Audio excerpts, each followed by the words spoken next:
Oh, it's 4:15 in the afternoon, getting ready to start game turn 4. So we went through the first three, 2:45, and 3:30 in the afternoon. The Confederates come out of the woods up here to the north, stormed on the coal plantation where the Union lines are spread out along, sort of like this line here.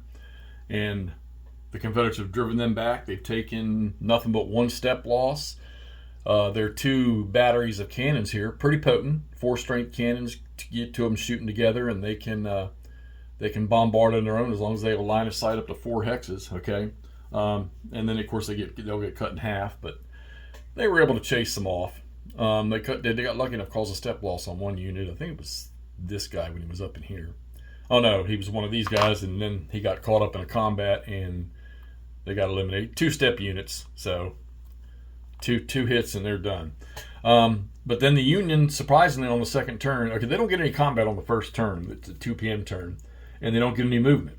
On the second turn, they get their combat shit and they get movement, and they also get a chance for reinforcements. And they got about 50% of their reinforcements came on, which is they needed them because it was 4 units from the 20th Corps, and then on the following turn, they got another unit from the 20th Corps and another unit from the 14th Corps. And then on this turn here, they're getting their artillery battery. You have to roll a dice for each unit. So now they're in the woods here. This is going to could be a pretty staunch defense right here. The Confederates have got to get down here and take these hexes here, and they've only got 3 turns left to do it. So we're going to keep pushing. Going to have to attack. Don't really have any choice now. Rule about this game: if you're in a zone of control and the combat shit comes up, you got to attack, or you can do an automatic retreat. The thing about an automatic retreat is if a unit retreats from the zone of control of a unit that it would have to attack, any other units that are in that same unit's enemy zone of control have to also do an automatic retreat.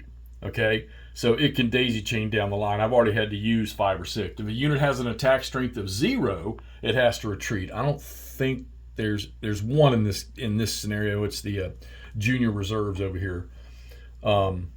In this corps over, he's underneath the artillery. We just keep him behind. He's got a defense factor, but he's got no attack factor. So now it's going to be a little more challenging. 3 turns left. If I had to guess right now, there's no way they're going to make it here.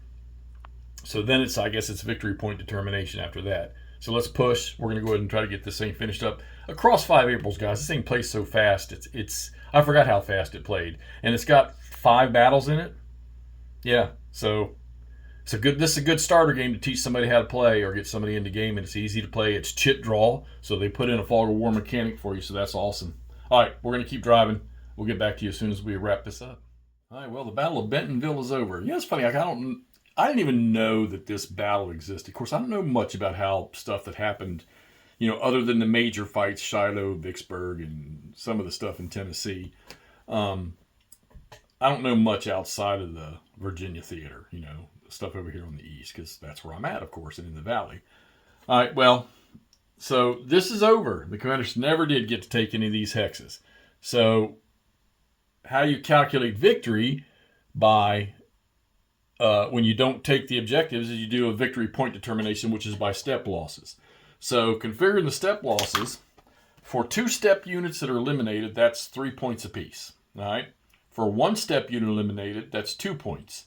And then for every step for every 2-step unit reduced to 1 step, that's 1 point each. All right. So there's the totals. The Confederates got 2 2-step units they eliminated, and they got 6 2-step units reduced to 1 step. And then the Confederates had 1 2-step unit eliminated, a 1-step unit eliminated, and 3 2-step units flipped to their side. So it's a score of 12-8, which you would almost guess that by the numbers, that's a victory. And actually it is, because it's 1.5 to 1. So I miscalculated that. So because half of 8 would be 4. Yep, so that was 1.5 to 1. So that means it was, in fact, a Confederate marginal victory. So even though they didn't take any of the hexes down here, the victory hexes, they placed enough casualties on the Union Army to give them the victory for this. And I don't know. All I can see here is that the Confederates drove from the woods here, 5 or 6 hexes. They cleared out Coal Plantation, but they never got down in here to where the victory locations are. But hey, there you go. Confederate marginal victory. The Battle of Bentonville from the Across 5 Aprils box. Easy read, easy play, easy rules, chit draw, step loss, retreat, morale check. If you retreat, you take a morale check to see if you got to retreat a second hex, which I think I had that a couple times. Modifier die roll on the units, and it's funny to hear because the Union units obviously are better units in this battle. They all have a bunch of +1s, most of them do, and the Confederates only have a few random ones that have a +1 on them. Okay, guys from Stewart's Corps, or not Stewart's Corps, Hoke's Division down in here. Outside of that, that was all they had. Good artillery, Confederates got some artillery shots in, but the weird thing about artillery is they got a defense strength of 8. So if you've got them in the front line and they get attacked, I guess that's just, putting that canister fire at point blank range. I guess that's why that multiplier or that defense strength is so high. All right, so let's wrap this thing up. Another game knocked down for the month of March. March 19th, Bentonville, 1865. Confederate marginal victory. We'll talk to y'all with the next battle. See you.